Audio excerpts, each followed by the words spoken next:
Hello বন্ধুরা, তোমরা সবাই কেমন আছো? আশা করি সবাই ভালো আছো। আমিও মোটামুটি আছি। এই ভিডিওটা আজকে দুপুর থেকে শুরু করছিলাম। মা সোফায় এনে জামা কাপড়গুলো রাখছিল, সেগুলোই আমি ভাঁজ করছিলাম।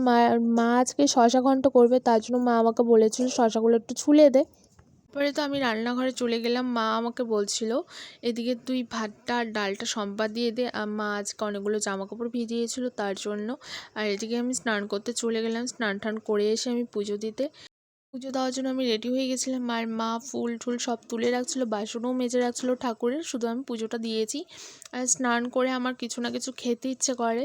আর কালকে আমার জন্য বড় কাকা একটা আঙ্কেল চিপস নিয়ে এসেছিলো, সেটাই আমি খাচ্ছিলাম। লাঞ্চের ভিডিওটা আমি তুলতে পারিনি। আমি ভেবেছিলাম ক্যামেরাটা অন করেছি, কিন্তু লাস্টে দেখছি আমি ক্যামেরা অন করিনি। তারপরে তো তোলা হলো না। আর ভাত টাত খেয়ে আমি একটা ভাত ঘুম দিয়েছিলাম। 5টার দিকে উঠেছি ঘুম থেকে উঠে আমি আর বোন হাঁটতে চলে গেছিলাম। তারপরে দেখছি মিশালি আলা মটর খেতে খেতে আমি চলে আসলাম। আর আমার এই মটরটা খুব